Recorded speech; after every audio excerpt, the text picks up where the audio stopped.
first pick. Alrighty, welcome to another episode of On the Clock, the college baseball and MLB draft podcast with Just Baseball Media. I'm Jared. That's Tyler. We have an awesome guest with us today. We have Gabe Gross, associate head coach with the University of Auburn. Coach, how are you doing today? Man, doing great. How are y'all? Good. We're really excited to have you on, talk a bit about the season a little bit. But the first question I always like to ask new guests is just give us a little bit of background on yourself, your journey through coaching, kind of how you got to where you are today. Yeah, I'm very fortunate that I get to coach at the place I played. So I got here, actually played football and baseball at Auburn a little bit, and 3 years of baseball led me to being drafted, 10-year professional career, part of 7 in the big leagues, and played for Toronto, Milwaukee, Tampa, and Oakland. And then got out, came back to Auburn, got my degree, dipped my toe into coaching a little bit during that point in time, a couple of seasons of 2012, 2013. Actually left, kind of ventured a little bit into, I guess, y'all's world, got into broadcasting a little bit to help the SEC network get started with covering college baseball for them. And then Butch Thompson got hired at Auburn, and a couple years into his tenure asked me to come back and help him with Auburn. I did that. My first year back was in 2018, and this will be my 8th year with him and this staff and Auburn baseball. I love it. And it has to be awesome just to be able to kind of coach where you play. Talk a little bit about that and just being able to kind of be back of the program that kind of helped build you in your career too. Yeah, it really means a lot to me. I know one of my goals, Auburn baseball had been not where it should have been for a while. And Hal Baird, who was my head coach, and then later Steve Renfro, had really built this program into something really special.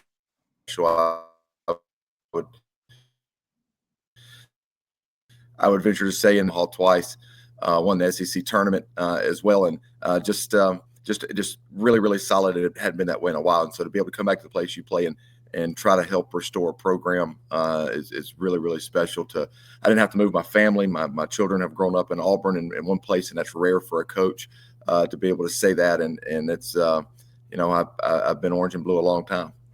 I love that. And before I kind of turn over to Tyler, I was probably going to ask you a little bit, some questions about some of the players on the team, but you talked about bringing Auburn back to that competitiveness, right? And you all have been really consistently competitive in the SEC over the last few years. So what are some of your expectations for the team this year, and what excites you most about this group? My expectations, it's really cliche or whatever to say, but it's just to go win the next game. And I think we've got a team that starting February 14th with our first game is going to have a chance to be competitive in every game we play, no matter who we play. And I think that's one of the biggest things that excites me about this team. Our freshman class is extremely talented.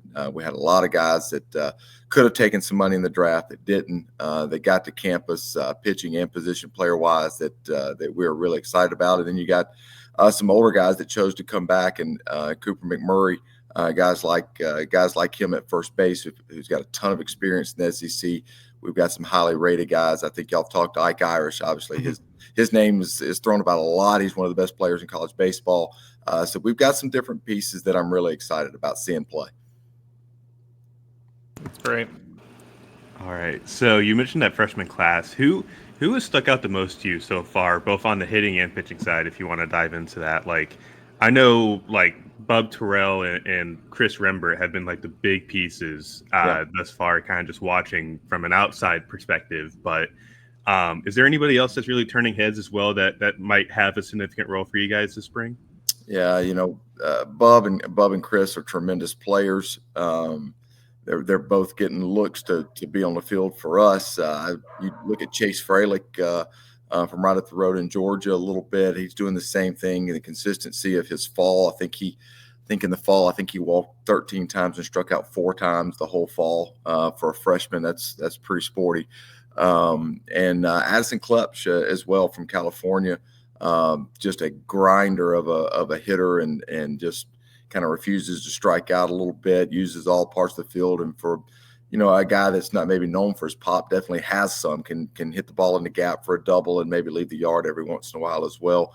You flip over to the pitching side. I think probably the 2 names that jump out to me the most right now are Christian Chatterton, has really, really performed. I would just say above his maturity level. I wouldn't say that. His maturity level is above his age. How about that? He has performed extremely well. He's got 3 pitches that can play at this level and knows how to pitch and use all of them. Jackson Sanders is a lefty with just, you don't see me a whole lot of lefties with kind of a power sinker, and that's what he has. It's just a different look. Most lefties don't have, they're groomed so much to throw the slider to get the lefties out, and he's got that too. But man, he can run a ball back in a lefty's hands and then slider away, and does have a changeup as well as that sink to get righties out. I think those two on the pitching side have been really impressive to watch. Yeah, I'm with you, and I was a big fan of Chatterton too as a high schooler. Like that 3-pitch mix, even for a guy that's, you look at the frame, like 6'2", probably. Mm-hmm. Obviously not much there progression wise, but you look at the pure stuff, like that's some good stuff right there. And for me, it was the big selling point was like looking at that and kind of going like, it could be pro ball for sure. And I honestly thought that might be the way it goes, but you get a couple years of him at Auburn, I think he's going to be a really, really good player. Well, I do too, and I think you're seeing, except for the very highest level, I mean, you're talking first rounders, mid-second rounders, stuff like that. You're seeing so many kids choose to go the college route because of just what you said. I mean, you come to a school in the SEC, you play for 3 years, and if you're successful, and you don't even have to be successful 3 years, you keep building, keep growing, and you go out your sophomore and really even maybe your junior year, and you have a good year and the talent is there, you go from being maybe a 3rd through 5th round pick, and now you are a 1st or 2nd round pick. There's so much information on you, and you've competed at the highest level you can possibly compete at and had success, and teams value that. You're seeing guys not spending a whole lot of time in the minor leagues, and for somebody who did it, who spent 3.5 years roughly in the minor leagues, I promise if there's any young people out there, the minor leagues is not where you want to be. You want to shorten that window as much as possible and get to the big leagues. College is awesome. It is fun. The pageantry of the game, the passion of the game. You want to be in college and you want to be in the big leagues. You do not want to be in the mirage of minor league baseball for very long. Playing out somewhere in the middle of Idaho, Montana. That's right. It is just, you're so excited you get drafted, and then you get there, and about a month in, you're like, really? This is it? This is what I've been looking forward to. It's like, no, you got to get to that big league level, and then you'll figure out that's what you've been looking forward to. Yeah. Yeah. Although, speaking at the big league level, obviously you've had your own career, very seasoned. This might be a weird question for this early in the podcast, but like, was there any pitcher that you faced that gave you fits, or like the toughest at bat you've ever had at the big league level? Yeah, I give you 2. One just did backstrokes in my head. Damaso Marte was a lefty reliever. When I was in Milwaukee, he was in Pittsburgh, and it seemed like anytime I pinch hit against a right-handed starter, they would pull him, and I faced Marte, and I'll try to quickly, about my 3rd or 4th at bat off him, I was not comfortable off him anyway, and I come in a game, he throws a fastball way in, then he throws one behind me, and then he threw a slider for a strike, throws another slider for a strike. There were perfect pitches on the outside black, and then 2-2 tries to throw a fastball back in again. This one throws it over my head. And so I'm sitting there 3-2. He's thrown 2 perfect sliders for strikes on the black, and he's thrown 3 fastballs that's missed by about 27 feet, combined. And I decided to do something I never did, which was sit slider with 2 strikes. I mean, he has no choice. He has to throw the pitch that he can command, right? And he threw a fastball and painted it black. And I sat there with a bat on my shoulder and drug it back to the dugout. And I couldn't figure out what he was doing. It was nasty. It was effectively wild. The slider was good, and I just wanted no part of it at all. So lefty Damaso Marte, Jake Peavy right-handed. I didn't have as many at bats off of Jake Peavy, but I just never could figure out what his ball was going to do. He threw a hard sinker and a hard short slider, cutterish type deal, and it like it got to the middle and just did that. And I didn't know what anything was doing, and it just was, those 2 guys really, really hard at bats. Yeah, I'd imagine, what was it, like a Randy Johnson, John Kruk kind of Yeah. all-star game thing? Yeah. I hit a ball really hard off of Marte when I was in Tampa, and I can't remember if it was with the Yankees. He might have still been in Pittsburgh, and it went foul. And it was one of the more disappointing things I've ever done in my life. It's like that. It felt like that was the one ball and maybe 10 at bats I had off of him that I actually hit, and it went foul. And when it went foul, the rest of the bat went downhill. Love that. This is where I'm glad I stopped playing at Little League. I wanted to build a little bit off of kind of what Tyler talked about, your pro experience too. Just for you as a coach now at the college level, and Auburn being kind of one of the strengths of being on the hitting side for a while now. What are some of the core principles you instill in your hitters to help the team succeed, and what kind of have you taken from your pro career to kind of help these guys as well? Yeah, I hitting is so individualistic. That's one thing. I don't have kind of a one size fits all. No, we're all going to two-strike hit like crazy. I think especially at the college game, not only does that I think free a hitter up at the front of the count when he knows he can hit with 2 strikes. But most college programs, when you really get down to it, they're going to have 2 to 3 guys in their bullpen that they like, that they trust. Not much more than that, and you got 5 to 6 guys on the staff that when you really boil it down to, and you really want to see a coach's decision making when games are on the line, they're putting just those 2 or 3 guys in there. And if you can wear starters down and get into bullpens early in a 3-game series, you can really put a hurt on a weekend and win a Sunday game. Maybe even if you lost Friday, if you knock the starter out, after the 5th or 6th, and they have to go use their guys for 2 or 3 innings each. And then, maybe one of those guys can come back, 1 or 2 of those guys can come back if Saturday's closed. Now they use them. Now Sunday, they got to go to people that they don't trust. And part of that to me is putting pitches in pitchers, not just taking a huge swing with 2 strikes and just walking back to the dugout every time someone throws a slider that starts on the plate, that moves off the plate, teaching them how to read that. And again, when you do that, the front end of the count becomes yours. If you swing through a slider, no problem. If you want to sit on a pitch and you don't get it, no problem. We can 2-strike hit. And when you're doing those things, you're not going to always swing through it. You're going to catch a fastball out front. You're going to get the slider that you're sitting on, that you have the freedom to do with that. So there's a little on the approach side that we're going to do, but the mechanics. It's to me, it's how the brain works in each individual hitter, how the body works for each individual hitter is so different. The hitting gurus of Twitter and everything else, it's like, man, if you think there's one way to teach a hitter how to hit, then you're trying to sell me something. And that is just true as true. And I play with so many guys in the big leagues who thought about it differently. Manny Ramirez sat on pitches all the time. He would walk back to the dugout with his bat on his shoulder if he didn't get it. Derek Jeter never came off a fastball. They were both great hitters. They were both tremendous hitters. Hall of Fame. I know Jeter's in Hall of Fame. I don't know where.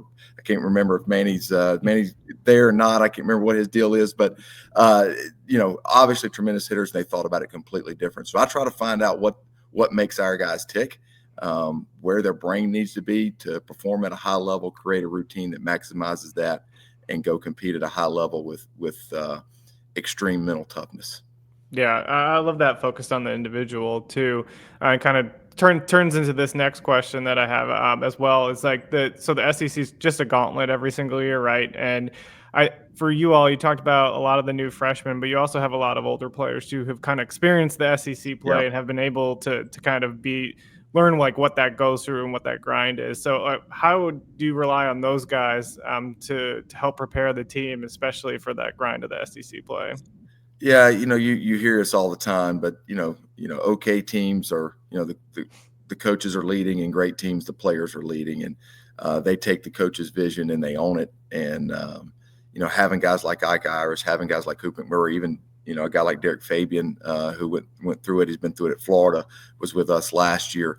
Just the experience, because we are going to have some young guys that are going to go through this for the first time. Even, a transfer like Bristol Carter that came from East Carolina, that played in some big moments at East Carolina. And, as much as I'm not trying to scare anybody on our team or anything, but it's just different when you walk into the SEC and what you're going to face for 10 weeks there, that they can be a steadying hand, if you will. You're going to walk out of a ballpark with a gut punch more than once. The best team that with the best record is going to do that. You're going to play poorly in a series probably at some point, and when you do that, how do you make sure you don't get swept? How do you just win one game out of that series to get you to the next one and play better and make sure that you're, when you walk off the field, this was a great piece of advice I've always talked about. When your eyes pop open the next morning, that what happened the day before is just over, and it doesn't matter if you went 4 for 4, if you won 16-1, or you got beat, or you're 0 for 4. It's just over. It has no bearing on what's going to go on today. And Will Smith came and talked to our guys, and I mean, Will Smith, the one that won the 3 World Series in 3 years with 3 different teams, and he just said, "Man, sit in your locker as long as you want to, and then hate it and be mad, and then when you go take a shower, let it just wash off of you. And when you come out of the shower, it's over, and go get something to eat, tell a joke, and move on." And you have to be able to do that. And having some veterans who've been through the wars, knowing the ups and downs, kind of helps you to get over it. And also, hey, you win 7 in a row, you better not think too high of yourself, because somebody's fixing to punch you in the mouth. You better go grind and get this next one. Yeah, I love that. And that kind of ties into the last question I have too. You talked about kind of some of the veteran leaderships, and that they probably play a role in this. But for you all as a coaching staff, how do you maintain some of that team chemistry, right? The world of college baseball is constantly changing. There's constant roster turnover. So how do you focus on really kind of building that cohesive locker room? Well, to be honest with you, it kind of starts in the recruiting process. I think being very honest with guys about what we're doing and who we are and what we're about. I know that the guys that I was talking to this summer, especially in the transfer portal, because, the freshmen come in and they're malleable, and you can pour into them a little bit, but the transfer portal, they're coming from programs that have already done that to them as 18-year-olds that are really looking around like, what do I need to do and how do I need to react? And so being upfront with them, and I know this can sound whatever, but just if you're coming here and this is going to be about just you and your development and my at bats and those types of thoughts are coming into your brain, this is probably not the place for you.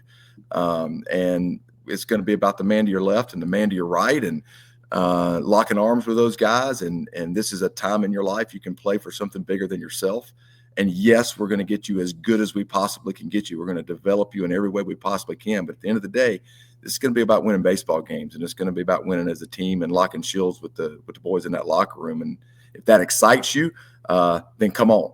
If it needs to be more about the individual than the team with you a little bit, you need to think twice before you step foot on our campus, because that ain't going to work. Not here. I love that. Yeah. Tyler, I'll turn it over to you before we dive into a couple more fun questions.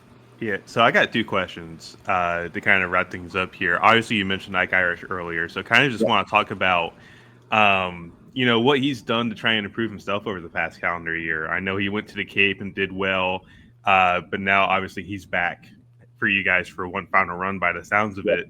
But what's changed from spring of 24 to spring of 25? Like, what's he trying to do differently from a year ago to better himself and better team for you guys? Yeah, last year, his freshman year, he hit 360, 6 home runs, maybe something like that. Unbelievably talented young man. His hands do things that they shouldn't be able to, I guess, to get to baseballs. His freshman year, his lower half would really get out of whack, and his hands were so good that he would just get hits, especially the other way. But that's why the power numbers really weren't there, and he only hit 6 home runs. His lower half was kind of out from underneath him, and his hands were so good he could still just shoot balls the other way, which he did, to the tune of hitting 360.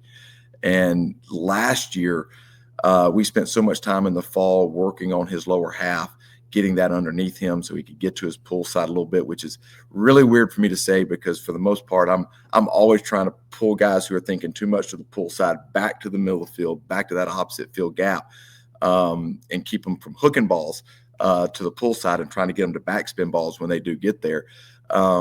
But he was the opposite. He was so good the other way, and he needed to learn how to pull a ball correctly. And so we worked on that. We worked on getting his lower half right, being able to get through a baseball. And that was so much of a concentration. And, even Ike's numbers last year were good, but they don't do the justice for the season he was having before he had some some minor injuries that cost him 3 or 4 weeks during the season. I mean, I think when we left A&M, he was hitting 360 again, roughly.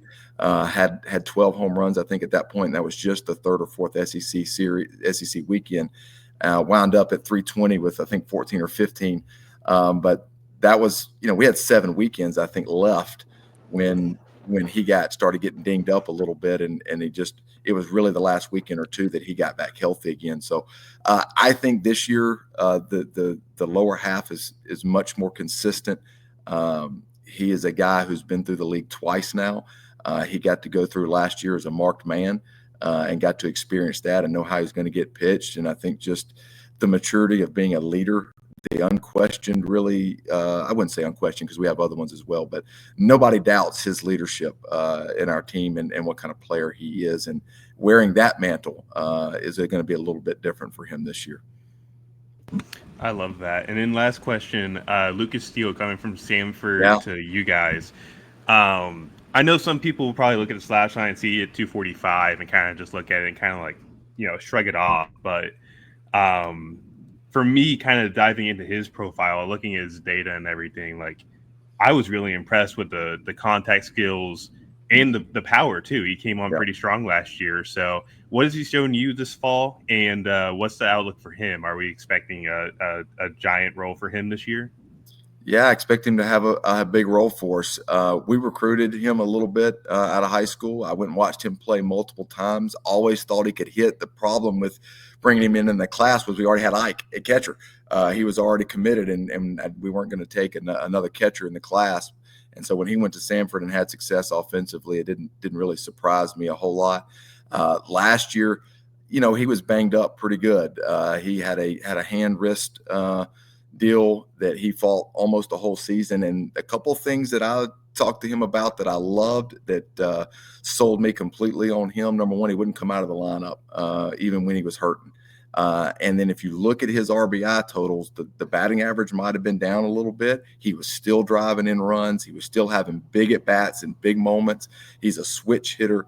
When you look at our lineup, the possibility of Ike Irish, Cooper McMurray, Cade Ballou, you kind of have some big left-handed sticks in there. And yes, he can hit left-handed, but he could also flip around and hit right-handed and offer a little protection from a lefty reliever that comes in the game, maybe hitting in the middle of those guys somewhere. And so he gives us a lot of different options. And coming through the fall with him, he is supremely confident that he can hit.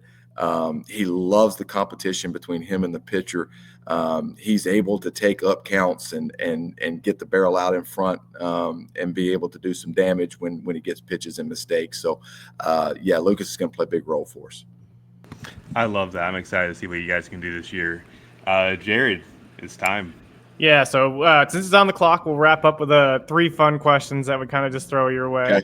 Okay. First one is, what's your favorite memory from your playing days at Auburn? Oh, goodness.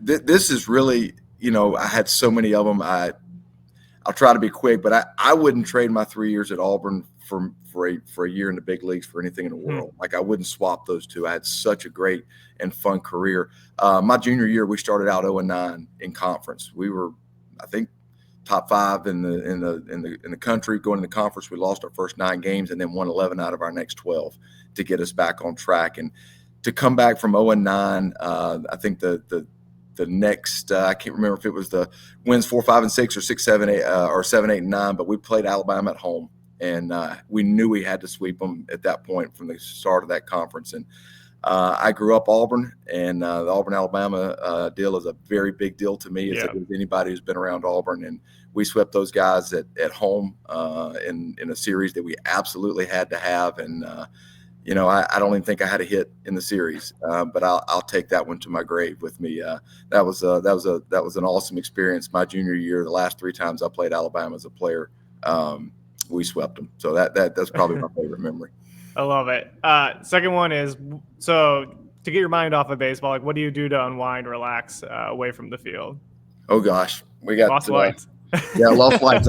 There we go. All right, timing feature in the room.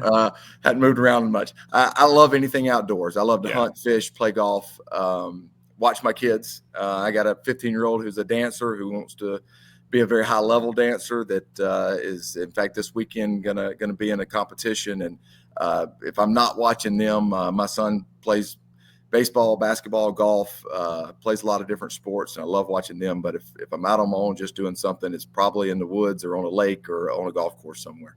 I love it. And then last question, if you could coach any team, past or present, which would it be and why? Oh my! Any team, past or present? Yeah, it can be one that you coach. It can be one that you haven't coached. Putting you on the spot. Sorry, man. I'm gonna go.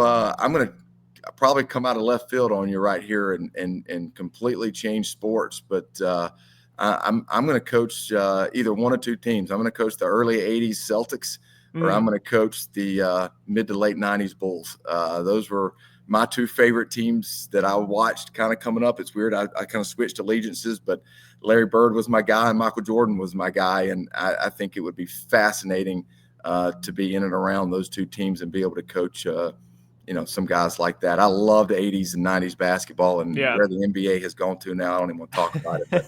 But that was that may be a little different answer, but that would be it. That was the first thing popped in my mind when you said it. No, I love that because all we've gotten from coaches is the same response of like a team that they've coached in the past. So it's actually kind of cool to hear something different. Coach, we can't thank you enough for taking the time to join us and On the Clock. We really appreciate it. You got a busy schedule with the season upcoming. So we're wishing you nothing but the best, and we'll be watching. I appreciate it, guys, man. Y'all ever need me again, holler.